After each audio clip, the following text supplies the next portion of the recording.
What's up, everybody, and welcome to another training camp edition of the Falcons Final Whistle podcast. I'm Scott Bear, that's Tori McElhaney. Mykal Walker sitting next to us, fresh off the practice field and really fresh off of what's been a darn good start to training camp so far. Mykal, what do you think has been the catalyst for you being able to come out over these first couple weeks and really make a solid first impression? Oh, man, I mean, it's just steer forward. I'm comfortable. New system. You want to stand out for the new coaching staff, new defensive scheme, new players, so just trying to just get out there and get everybody's respect again. Put some good stuff last year, got to improve. So just come out here every day and just try to improve, get 1% better every day. Something I was talking to Ryan Nielsen about, this is probably one of the early days of camp. And you can see that the role that they have you playing is pretty – It's interesting. It's interesting. It's a bit more extensive than what I think you've done in recent years. What can you say about what Ryan Nielsen is kind of putting on your plate in terms of, just kind of getting comfortable in this new scheme and having to play maybe a little bit of a different role? It's with anything. It's just like, you want to find a spot in the field. They have their mold. Any coaching staff has their mold. It's guys like me's job to come out there and change that idea. I think they have a mold of what they want it to be. And for me, it's getting where you fit in types, So if I got to play inside, outside, I'm comfortable doing both. So just them having the respect and trust in me that I can get it done it's huge. If I'm playing this position one day, that position the next day, or both, it's just that they believe that I can get it done. That's their expectations for me. So I just take that to the heart. It's interesting because he even said, to follow up on that, he was like, I'm throwing a lot at Mykal right now. And he was like, and I feel like he's kind of handling it in step as we try and figure out exactly where it is that he fits. Is that kind of how it feels these first couple weeks of camp? Yeah, with anything, it's like I said, for me, I'm on year 4. I've been here. And I'm ready. It doesn't matter what defensive scheme we're in. I'm going to find a place. So that's my mentality going into it. I've always had that mentality. If it's wherever they want me to play, I'm going to play. So, I just at the end of the day, I take it as a challenge. If they want to throw that at me, come here every day and be ready to go. And this is your third system. That's crazy, man. I feel like of anybody on this team, kind of blows my mind. Yeah, of anybody on this team, I feel like you've gone through the ringer in terms of you're on year 4, but in terms of systems that you've played under and how many different guys have come through that middle linebacker room over the years, it's wild. Yeah, I just one of my favorite guys coming out when I was coming out of the draft was Luke Kuechly. Just because he's so smart in the game, and my biggest thing is just trying to get to that level and just going through different playbooks all the time. It's not just going right out there and play. You really got to study, you really got to learn it, and I think having those different systems have set me up for that because I've been playing different positions and different schemes, so I think that's just setting me up to learn my job and really lock in on it. And do you like going forward? Kind of maybe putting a little pressure on the quarterback. We saw you working outside a little bit early on in camp.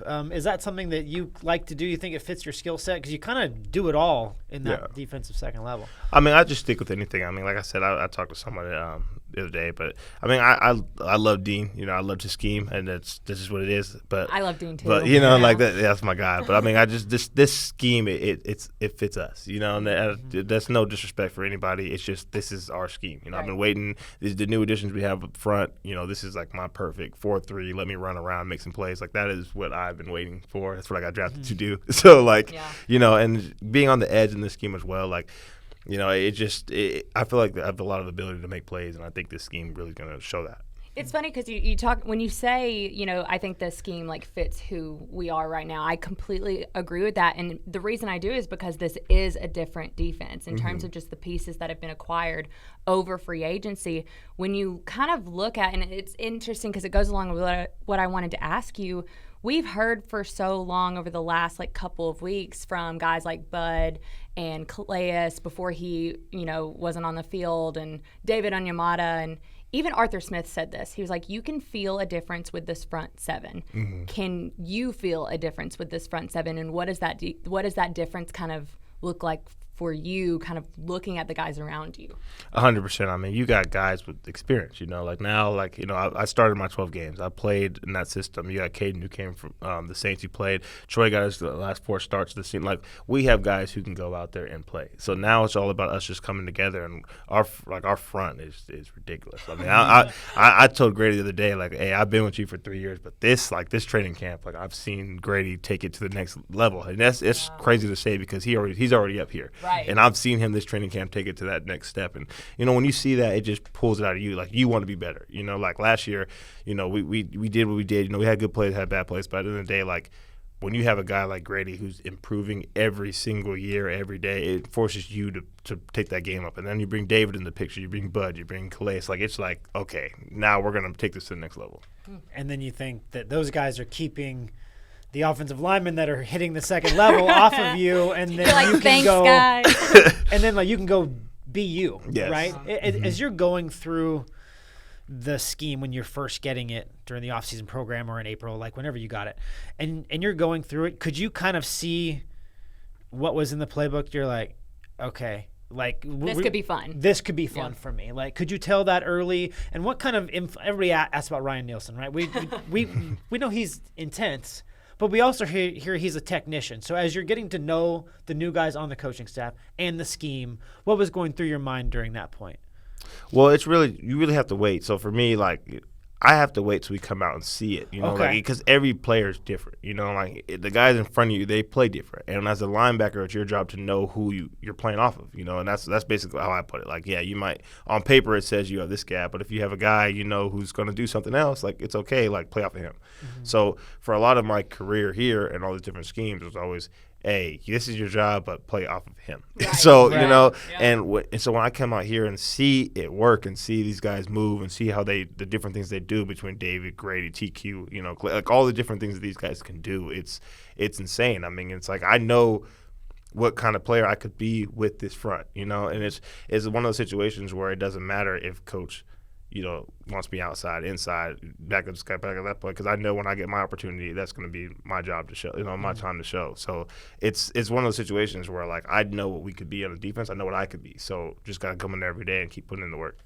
Man, I love that. I think that's it's very, very profound. I mean, and to kind of go off that, do you have any, like, personal goals for yourself this year? Yeah, I mean, every time, if I'm inside, I want 5 picks. If I'm outside, I want 5 sacks. So, like, what I'm saying? Like, whichever way you slice it. Yeah, and it's just – it's so good because in this scheme, I mean, what I'm learning is, I mean, I could be doing both. So, right. And like I said, I mean, I watched the games from last year, broke them down. Like, I know what I need to work on. I know what I do well. So just coming here and I see the new additions, like we talked about, with what I could do with that in front of me is like, okay, it's going to be interesting. And I'm also excited. I mean, like I talk every time, Troy's my guy. And that dude is freaking athletic. I know, like, we're in that same role where I'm like, man, like, with this, I mean, the sky's the limit for both of us. So, like, they're going to have to figure it out. Right, yeah. Make it what you want to, right? Mm-hmm. Yeah. Now, camp life. You've been through a couple of these, right? And for those fans that don't know, the players stay in dorms here. Mm-hmm. You're in year 4 now. Like, how do you kind of treat the camp life part of it? Do you treat it differently? Is it basically the same routine for you? How do you look at it? Well, I mean, it's last year, 2 years ago, I was a Debo and Foe. So those are my guys. So, I'm the young guy. I get to mess around, bother them. And then now this year I'm with Troy and Tay. So, like, it's like it's nice because it's just, how do you find time to hang out with the guys? Like, how do I find time to, like, let's get off my phone. Let's stop just sitting in my room. Let's go hang out with the guys. So camp life is all about that, trying to maneuver, because when season starts, we all got families and stuff to do. So, like, we're going home. But camp life is just trying to maneuver from there. Like, no, I don't like to stay in the dorms, but, like, it's just something I got to do. So, yeah. So how often does your family get to come out here? How often do you get to kind of steal time with them? So before last year, we came to every single. We're coming to every single practice, and this year, we're vets now. So it's like, she's at our house in Dallas, and she'll come. She comes Monday when we leave, but, like, she'll be here next week. So the family stayed back at home a little bit, and now they're gonna come back. So we catch the last couple of joint practices. Nice, sweet. I love it. Now we're about to go down to Miami for joint practices. What are you kind of looking forward to about the next step in camp now that we've been here for a couple weeks, but kind of getting the change of pace a little bit? Well, really, I mean, it just goes with your question. I mean, this is when you can really see what you're going to get from these guys. I mean, when we go in there, it's practice, but it's not practice. That first team period is like, okay, here we go. Because nobody really knows the tempo, so we're going to just go until it tells us to stop. So that's when you really could tell, like, okay, what do we have? And, I mean, just anytime you get to go against other people, because, when you're in practice, you're so, like, I don't want to do too much. That's my teammate at the end of the day. When you're going against somebody else, it's like, let's go. So, I'm really looking forward to that, just seeing how we do, and then, I mean, Miami got a really good team, so I'm really looking forward to that. That's awesome. Yeah. Mykal Walker, thank you so much for stopping by the Falcons Final Whistle podcast. Stay tuned. Tori and I have some more analysis, not Mykal Walker related, coming up next. Welcome back, everybody, to our second episode of the training camp edition of the Falcons Final Whistle podcast. Thank you so much to Mykal Walker, who was awesome. I thought he was just, I think I said this when he was talking, but it was just like very profound and kind of his answers to us, especially when talking about this defensive front and how he can kind of play off of those guys. Right. That's something that I'm very fascinated with, for sure. And you've been covering this team as long as he's been with this team. Right. Mm-hmm. Right. So you guys have a history of kind of knowing what he was like as a rookie and going through all of these three kind of different defensive systems. Yeah. And I think that kind of adds insight to what Mike's talking about, because you've kind of been there along the same wavelength. Well, I think like we talked about like the moves that have been made around him since he got in here is pretty. I mean, he was talking about it like it was Dion and it was Foye, his first couple of years, and I think they were really great for his development. And now he's kind of looking at Caden and Troy around him, and it's like, where do I fit in this? And I think this is something that as we go through camp, that even this coaching staff, and it's something that I alluded to in talking to Ryan Nielsen, they're working to figure out where does he best fit and how can we get the most out of a guy like Mykal Walker, who obviously wants to go out and make some big time plays. He said as much, five picks or 5 sacks, either one, wherever you line me up. Yeah, and I thought it was interesting that, and then we're going to get to our kind of practice and pads review. Mm-hmm. But I thought it was interesting that Mykal said, look, coaches come in with a mold of a position in their mind. How can I break that mold? Mm-hmm. How can I show them that I deserve the time and the opportunity to do what I can do? Right. Lots of good stuff from Mykal Walker. Thank you very much to him once again. The Falcons have now put pads on, which means we're a little bit closer to real football. and they put pads on for the first time, I believe, on Monday. Yep. And it's been practices in a row now. We are now recording this on a Wednesday. Yep. They have a walkthrough on Thursday, so they've had a good chunk of practices in pads.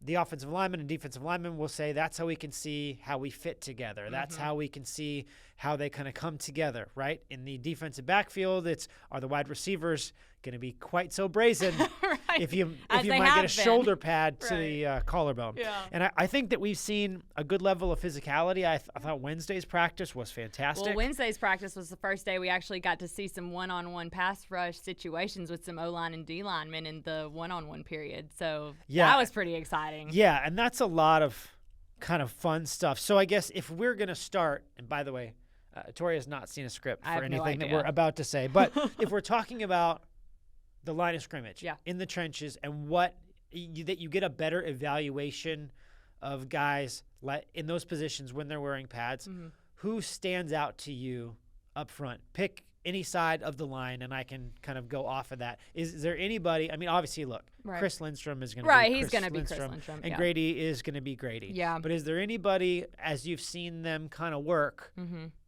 that really kind of stands out to you? It's a great question. I think I know you mentioned Zach Harrison in our last podcast, but I have enjoyed watching him with the pads on, because you think he's big when he doesn't have the pads on. Right. He puts the pads on, and it kind of just adds something. I think he was going against John Fitzpatrick with some of the second and third teams, and John Fitzpatrick is a big guy. I think he's like, 6'7"? Yeah. And Zach Harrison is every bit of that and pretty stout. So seeing him and his pass rush ability, I think in a bit more live setting with the pads on, has been really intriguing to me.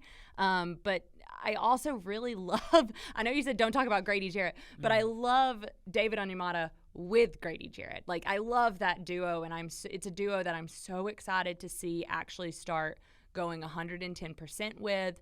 I think what David Onyemata can do for Grady Jarrett, what Grady Jarrett can do for David Onyemata, should not be overlooked as we're talking about this defensive front. Right, about them working together and how they can benefit each other. Yeah, I also think it's interesting, too, because this is a concept that you actually wrote about recently in your practice notes that you did on, I don't know, Tuesday, about how this defensive line, something that keeps coming up when we talk to these guys, is they want to be tone setters.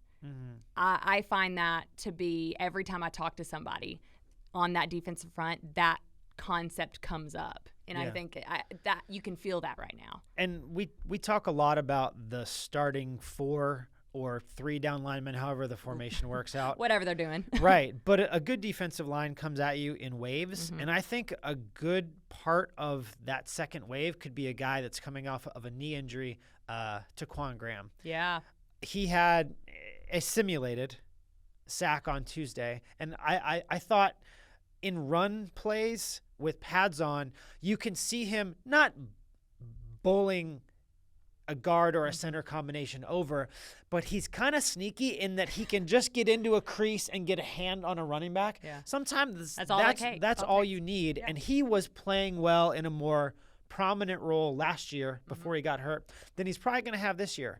But I think that's okay because Taquan Graham for, I'm making up a number, 25 snaps when he's fresh in the second and the fourth quarter and giving Grady and David a spell that they might not otherwise have, I think can be pretty impactful as we're looking at this defensive line as a whole, right? When you're looking at the offensive line as a whole, if we're going to switch over to the other side of the ball, and I hate to keep going back to the rookies, right? Yeah. But we've had an opportunity to see a more extended look at Matt Bergeron than we have because Matt Hennessy has been out. He's day-to-day. He's day-to-day.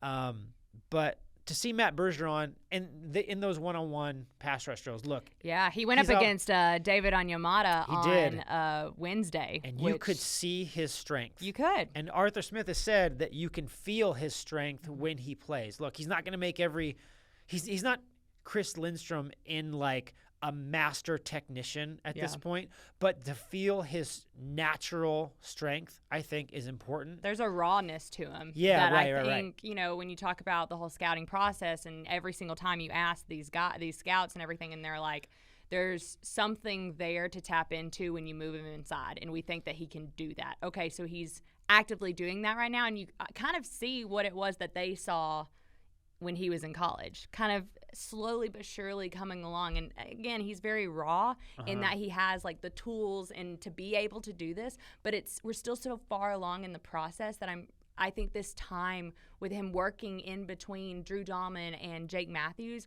is so important regardless of what happens with Matt Hennessy. You know, like that this period for Matt Bergeron is crucial. It's gonna be crucial to the long-term goal of what they want him to be. That's a really interesting point. That everybody focuses on like position battles on who's going to start because that's competitive and it's fun for fans to talk about. If you're thinking long term, what this experience means, if he goes into those joint practices and plays against Miami's first team, and we don't know if that's going to happen, but if he gets those types of experiences, those things are only going to help him. He told us the other day, him going up against Grady and David Onyemata is good for his career. That was the term that he used. And that's kind of accurate. I like the way that he's thinking about it. Just in terms of, we have 3 minutes left. So as we're looking at outside of the lines of scrimmage, right? Bijan Robinson has had some really good moments. He's put the ball on the ground a couple times. You know, that's the growth and natural development. And the reason why I bring him up is sometimes it's all sunshine and rainbows and dynamic plays that you see on Twitter. What's your overall impression of his body of work? I know it's still early, but what do you take from his first 2 weeks in camp? I actually think that I was talking to Mykal Petrie, running backs coach, on Wednesday after practice wrapped, and he made this comment. He's like, you know, he's good. He's elusive, and he's everything that we want him to be and everything like that, but he is still a rookie. Yeah. You can't forget that this guy is drinking water out of a fire hydrant, you know? Like, he's playing so many positions. So many positions, and even Bijan said when we talked to him earlier in the week, it was the first time we talked to him since OTAs, rookie minicamp? Yeah. So he was saying how I'm really trying to like practice patience because I understand there's a lot being thrown at me. I'm going to make mistakes. I'm going to step the wrong way. I'm going to do all these things, but I'm learning. And it's important. This is something that I wrote about when I was talking about Bijan and where he is. The whole idea of this like patience and trying to get the most out of him while also having to handle all the things that are coming into him in the meeting rooms. Meanwhile, you have Arthur Smith, Dave Ragone, and Mykal Petrie sitting there being like, don't settle for anything, man. You may be the number 8 overall pick, but don't settle for that. I mean, there's a lot that this guy is on his plate right now because he has to play a pretty important role for this team and this offense in 2023. But I think he's kind of handling it in step and trying not to get too far ahead of himself is the best mindset that he can have, and kind of going back to that, be patient. Like, there are going to be good days, there are going to be bad days. Don't expect the good days to happen back to back to back to back. And Right. be okay with that because you're still learning. And that's why it's so hard. You know, I hate to say for people that aren't here every day, but you have to look at it in totality. That's what's important. Because if you take, he made a great catch in a one-on-one against Troy Anderson. I'm sure that you've seen it, right? Where it's everywhere. Yeah. He made a great first step, a double move. He tips it off his hand and then catches it. Yeah. Great play. There's no doubting his talent. He's a special individual. We all know that, Right. right? But there are other times that aren't shown on video where maybe he's still learning things or he's not in the exact right spot. And that's why, last thing that I'll bring up for a story that I think I'm going to write for Thursday, is that Bijan Robinson, they normally put, especially young players, in the dorms with players from their position group. Bijan Robinson is living with Desmond Ridder, Logan Woodside, and Taylor Heineke. Which is hilarious. All the quarterbacks. Desmond Ridder said, he was asked about it, and Desmond Ridder said, that's a pretty smart decision, don't you think? And the answer is yes, because this is a guy that's learning so many positions. You said it eloquently. The amount of information and the amount of expectation hitting him from both sides. Right. So what's the best thing to do? Give him virtually unlimited access to the three players who know this offense the best. Yeah. And that's what's happening. And Des said every morning they're going over the practice game plan. He's asking questions. All those little moments he might not have gotten if he was somewhere else. Yeah. And I think giving him access to that, obviously with the coaches and Michael Petrie, every access point that you have for this guy, I think, is important. It's interesting, too, because I know Bijan Robinson spoke highly of Desmond Ridder and the fact that how much Desmond Ridder is helping him. He even said, I can't thank him enough for all the things that he's helped me with over the last couple weeks, maybe even before then. That should not be overlooked, and it's not by coincidence that these two guys are roommates, you know? Definitely not. And I think it's going to be interesting to see how Bijan does, how the offensive and defensive linemen do in Miami.